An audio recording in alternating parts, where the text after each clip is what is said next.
Germany में मुकामी बाशिंदे के हाथों कत्ल होने वाले 58 साला पाकिस्तानी शहरी की मैयत कल कराची पहुंचेगी। हमले में फहीमुद्दीन जाँ बहक जबकि उनकी अहलिया और 13 साला बेटी जख्मी हो गई थी। हमलावर पुलिस की फायरिंग से मौके पर ही मारा गया। तफसील क्या है बताएंगे इमरान अहद खान अपनी इस रिपोर्ट में। जर्मनी में मुकीम पाकिस्तानी फैमिली पे 2 रोज कबल मुकामी शहरी ने हमला कर दिया था, जिसमें 58 साला फहीमुद्दीन की जान चली गई जबकि अहलिया और बेटी जख्मी हो गए। पुलिस की जवाबी फायरिंग से हमलावर मौके पे ही हलाक हो गया। पुलिस के मुताबिक हमलावर शख्स जहनी मरीज था। वाक़या जर्मनी के शहर ओलम में पेश आया। मुतासा फैमिली का ताल्लुक कराची के इलाके FB एरिया दस्तगीर ब्लॉक नंबर 9 से है। मकतूल फहीमुद्दीन 8 बहन भाइयों में छठे नंबर पे थे।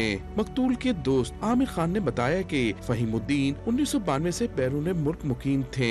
फहीमुद्दीन साहब बहुत नाइस पर्सन थे, बहुत अच्छी पर्सनैलिटी के मालिक थे और वो बहुत मिलनसार थे, बहुत ज्यादा। यानी कि जो भी एक दफा मुझसे मिल लेना तो वो ऐसा लगता है मेरा बहुत पुराना दोस्त है, बहुत जिगरी दोस्त है।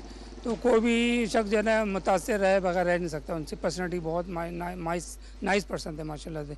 हर एक से मिलनसार, हर एक से अच्छी तरह बात करना, और लड़ाई झगड़े में तो मैंने कभी उनको देखा नहीं। फहीमुद्दीन का जिस्ते खाकी जर्मनी से कल कराची पहुंचेगा, जबकि मरहूम की नमाज जनाजा पीर को होगी। कैमरामैन हमजा राजपूत के साथ इमरान अहद खान, डॉन न्यूज़, कराची।